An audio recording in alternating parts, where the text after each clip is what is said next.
தொடர்ந்து நம்ம வந்து பாத்தீங்கன்னா கவர்மெண்ட் உடைய அப்டேட் ஸ்கீம்ஸ் எல்லாம் வந்து பார்த்துட்டு இருக்கோம். இன்னைக்கு வாடகை வீட்டுல இருக்கவங்களுக்கு வந்திருக்கக்கூடிய சில முக்கியமான செய்திகளை வந்து பார்க்கலாம். அதுல வந்து பாத்தீங்கன்னா முதல் விஷயமே மகளிர் உரிமை தொகை அப்படிங்கிறது இந்த தடவை வாடகை வீட்டுல இருக்கவங்கள முக்கியமாக கணக்கெடுத்து கொடுக்குறாங்க. அதனால நிறைய பேர் வாடகை வீட்டுல இருக்கக்கூடியவர்கள் சொந்த வீடு இல்லை அப்படிங்கிறவங்க இந்த தடவை மகளிர் உரிமை தொகை அப்ளை பண்ணீங்கன்னா வாங்கிக்கொள்ளலாம். ஏன்னா போன தடவை வந்து பாத்தீங்கன்னா 2.5 கோடி பேத்துல 1.25 கோடியிலிருந்து 1.5 கோடி கூட வராமதான் வந்து நமக்கு மகளிர் உரிமை தொகை கிடைச்சிச்சு. அப்ப நிறைய பேர் வந்து இன்னும் வரலன்னு சொல்றதுனால இந்த தடவை என்ன சொல்லியிருக்காங்கன்னா வாடகை வீட்டுல இருக்கவங்களுக்குலாம் நாங்க கொடுக்குறோம். அதனால யாரும் இன்னும் அப்ளை பண்ணாம இருக்கீங்களோ அவங்க இந்த தடவை அப்ளை பண்ணி வாங்கி கொள்ள முடியும் அப்படிங்கறதே வந்து சொல்லியிருந்தாங்க. அப்ளை பண்றதுக்கு டேட் சொல்லிட்டாங்களான்னு கேட்டீங்கன்னா இன்னும் கிடையாது. இனிமே அப்ளிகேஷன் எல்லாம் வெளியே விடல. காரணம் என்னன்னு பாத்தீங்கன்னா உங்களுக்கே தெரியும், அவங்க வந்து என்ன பண்றாங்க, பட்ஜெட் போட்டதுக்கு பிறகுதான் நாங்க அதுக்கான வந்து டேட் அறிவிப்போம் அப்படிங்கிற மாதிரி சொல்லியிருக்காங்க. அதனால பட்ஜெட் வந்ததுக்கு பிறகுதான் நமக்கு வந்து பாத்தீங்கன்னா ஃபார்ம் அப்ளிகேஷன் வரும். ஆனா அப்படி வரும்போது இந்த தடவை என்ன பண்ணலாம், வாடகை வீட்டுல குடியிருக்கிறவங்களுக்கு அதிக முன்னுரிமை கொடுக்கறதுனால வாடகை வீட்டுல குடியிருக்கிறீங்க அப்படிங்கறத நீங்க ப்ரூவ் பண்ணாவே போதும், உங்களுக்கு மகளிர் உரிமை தொகை என்ன ஆயிரும் கிடைச்சிரும். அதோட சேர்ந்து அதுக்கு தேவையான ஒரு சில ஆவணங்கள் இருக்கு, அதையும் நம்ம கொடுக்கணும். அதை பத்திலாம் நம்ம ஏற்கனவே வந்து பாத்தீங்கன்னா வீடியோக்கெல்லாம் போட்டிருக்கோம், என்னென்ன ஆவணம் கொடுக்கணும்னு சொல்லிட்டு. ரொம்ப முக்கியமாக குடும்ப அட்டையில எந்த மகளிருக்காக நம்ம விண்ணப்பிக்கிறோமோ அவங்களுடைய பெயர் இருக்கணும். அது இல்லாம நம்ம என்ன பண்ண முடியாது, மகளிர் உரிமை தொகை வாங்க முடியாது. அதை வந்து நீங்க சரி பண்ணிக்கிட்டீங்கன்னா பாத்துக்கிட்டீங்கன்னா என்ன பண்ணலாம்னா இந்த தடவை உங்களுக்கு மகளிர் உரிமை தொகை வந்து அப்ளிகேஷன் ஃபார்ம் போடும்போது நம்ம அறிவிப்போம், அப்ப அப்ளை பண்ணி வாங்கிக்கலாம். அப்ப வாடகை வீட்டுல இருக்கவங்களுக்கு கண்டிப்பா மகளிர் உரிமை தொகை கிடைக்கும் அப்படிங்கக்கூடிய ஒரு நல்ல செய்தியை வந்து முதல் கட்டமாக சொல்லியிருக்காங்க. அதுல ஒரு சிலருக்கு என்ன டவுட்னா, இந்த மகளிர் உரிமை தொகை வந்து விண்ணப்பிக்கும் போது சில ஆவணங்கள் கேட்பாங்க. அதுல ரொம்ப முக்கியமாக இபி பில் கேட்கிறாங்களே, வாடகை வீட்டுல இருக்கவங்க எப்படி இபி பில் கொடுக்க முடியும் அப்படின்னு கேக்குறாங்க. நீங்க வந்து வாடகை வீட்டுல இருக்கவங்க அட்ரஸ் ப்ரூஃப்காக வந்து கேக்குறாங்க. இபி பில் ஆகட்டும், இன்னொரு விஷயம் வந்து பாத்தீங்கன்னா அது உங்க வீடா இல்லையான்னு தெரிஞ்சுக்கிறதுக்காக கேக்குறாங்க. நீங்க என்ன பண்ணலாம், அந்த மாதிரி சமயத்துல வந்து இபி பில் மட்டும் கிடையாது, கேஸ் பில்லும் கொடுக்கலாம். அது இல்லாம வந்து பாத்தீங்கன்னா வாடகைக்காக நீங்க எழுதி இருக்கக்கூடிய அக்ரிமெண்ட் கூடிய ஜெராக்ஸ் இந்த மாதிரி எல்லாம் கூட கொடுக்கலாம். இது மூலமாகவே நீங்க வாடகை வீட்டுல தான் இருக்கிறீங்க, உங்களுக்கு அந்த மகளிர் உரிமை தொகை வேணுங்கிறத நீங்க என்ன பண்ணலாம், காமிக்கலாம், அப்படியே வாங்கி கொள்ள முடியும் அப்படின்னு சொல்லிட்டு சொல்லப்படுது. அப்ப இது முதல் விஷயம் மகளிர் உரிமை தொகை சம்பந்தமாக வந்திருக்குது. அடுத்து வந்து பாத்தீங்கன்னா இரண்டாவதாக வாடகை வீட்டுல பொதுவாகவே பாத்தீங்கன்னா நிறைய கேசுகள் இப்போது பதிவாயிருக்கு. கடந்த ஒரு 10 வருடமாகவே தீர்க்கப்படாத நிறைய கோர்ட்ல வந்து கேசுகள் நிலுவையில இருக்கு. ஏன் தீர்க்கப்படாத கேசுகள் இருக்குதுன்னு சொல்லிட்டு பாத்தீங்கன்னா, அதாவது வாடகை வீட்டுக்கு வராங்க, ஒண்ணு ஹவுஸ் ஓனர்னால வந்து பிரச்சனைன்னு சொல்லிட்டு குடியிருக்கிறவங்க கேஸ் போட்டுறாங்க, இல்ல குடியிருக்கவங்க மேல வந்து பிரச்சனை சொல்லிட்டு ஹவுஸ் ஓனர் கேஸ் போட்டுறாங்க. இப்படி மாத்தி மாத்தி வந்து கேஸ் வந்துகிட்டு இருக்கு. அதுக்கு வந்து பாத்தீங்கன்னா தீர்வே கொடுக்க முடியாம இழுத்தடிச்சு போயிட்டு இருக்கு. இவங்க மேல இவங்க மேல வந்து என்ன பண்ணிட்டு இருக்காங்க, குறை சொல்லி 10 வருஷமா போயிட்டே இருக்குதுன்னு சொல்லிட்டு சென்ட்ரல் கவர்மெண்ட் என்ன பண்ணாங்கன்னா ஒரு ரூல்ஸ் கொண்டு வந்தாங்க. அந்த ரூல்ஸை எல்லா மாநிலத்திலுமே வந்து என்ன சொல்றாங்க, அடாப்ட் பண்ண சொல்றாங்க. அதுல என்ன அந்த ரூல்ஸ் எல்லாம் இருக்குன்னு சொல்லிட்டு பாத்தீங்கன்னா, முதல் விஷயமே அதிக அட்வான்ஸ் வாங்குறாங்க அப்படிங்கறதுதான் பெரும் குற்றச்சாட்டாக வைக்கப்பட்டிருக்குது. ஒட்டுமொத்த இந்தியாவிலயுமே இது வந்து பாத்தீங்கன்னா பெரிய பிரச்சனை தான். நிறைய சிட்டில எல்லாம் வந்து பாத்தீங்கன்னா சிட்டி மாதிரி இருக்கக்கூடிய ஏரியால எல்லாம் லட்சக்கணக்கா வந்து என்ன பண்றாங்க, அட்வான்ஸ் வாங்குறாங்க. அதுலயும் வந்து 5 லட்ச ரூபா 10 லட்ச ரூபால அட்வான்ஸ்லயே வாங்குற அளவுக்கு வந்து பாத்தீங்கன்னா வாடகை வீட்டுக்கு இப்ப நிலைமை மாறி போயிருக்கு. சிட்டில எல்லாம் மெயின் ஏரியால எல்லாம் கிடைக்கிறதே இல்லை. அதனால 5 லட்ச ரூபா அட்வான்ஸ் 15,000 ரூபாய் வாடகை எல்லாம் கொடுத்துட்டு இருக்காங்கம்மா. இதெல்லாம் நம்ம என்ன சொல்றது, 5 லட்ச ரூபா கொடுத்தா போக்கியத்துக்கே வந்து போயிருவாங்க. ஆனா பாத்தீங்கன்னா சிட்டில வந்து இந்த மாதிரி பிரச்சனை எல்லாம் இருக்கு. அதனால வந்து அவங்க ஒட்டுமொத்தமா கன்சிடர் பண்ணி தான் ஒரு சொல்யூஷன் கொடுப்பாங்க. அதனால என்ன சொல்லிட்டு இருக்காங்கன்னா 2 மாச வாடகையை மட்டும் அட்வான்ஸா வாங்குங்க அப்படின்னு சொல்லிட்டு சென்ட்ரல் கவர்மெண்ட் ஒரு ரூல்ஸ் கொண்டு வந்தாங்க. இன்னும் நம்மளுடைய தமிழ்நாட்டுல அது நடைமுறைப்படுத்தல, இருந்தாலும் அதை வந்து பாத்தீங்கன்னா எல்லா மாநிலத்துல இருக்கக்கூடிய கவர்மெண்ட்டும் நடைமுறைப்படுத்துறது சிறந்ததுன்னு சொல்றாங்க. அதுல வந்து பாத்தீங்கன்னா முதல்ல 2 மாச வாடகையை மட்டுமே அட்வான்ஸா வாங்குறது. அதுக்கப்புறம் அதிகமாக வந்து பாத்தீங்கன்னா வாடகையை திரும்ப திரும்ப வந்து என்ன பண்ண மாட்டாங்க, ரிவைஸ் பண்ணிட்டு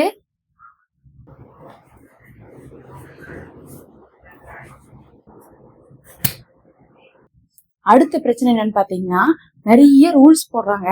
வீட்டை கொடுத்து போட்டு என்ன பண்றாங்க, நிறைய ரூல்ஸ் போடுறாங்க. அடிக்கடி வந்து என்ன பண்றாங்க, இன்வெஸ்டிகேட் பண்ணிட்டே இருக்காங்க, செக் பண்ணிட்டே இருக்காங்க.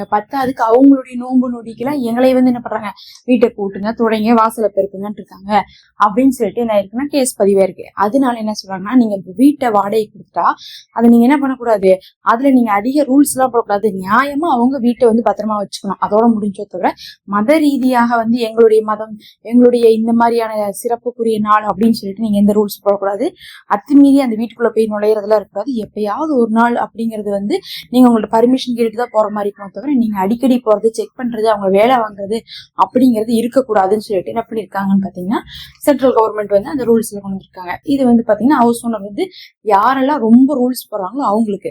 ஒரு சில இடத்துல பாத்தீங்கன்னா குடியிருக்கிறவங்க தான் ரொம்ப ஜாஸ்தி பண்ணிட்டு இருப்பாங்க, ஹவுஸ் ஓனர் கூட வந்து என்ன பண்ணுவாங்க, வீட்டை கொடுத்து போட்டு அப்புறாண்டியா தான் இருப்பாங்க. ஒரு சில இடத்துல ஹவுஸ் ஓனர் என்ன பண்ணுவாங்க, ரொம்ப ஜாஸ்தியா பண்ணிட்டு இருப்பாங்க. ஆனா நிறைய வந்து இந்த கேஸ் வந்து பதியும் போது இப்படி பண்ணாங்க அப்படி பண்ணாங்கன்னு சொல்லி எந்த அடிப்படையில கேஸ் பதியுதோ அதை வச்சுதான் என்ன பண்றாங்க, இவங்க ரூல்ஸ் கொண்டு வராங்க. அதனால வந்து நிறைய ரூல்ஸ் போடுறது இதெல்லாம் வந்து தவிர்க்கணும் அப்படிங்கறது சொல்றாங்க.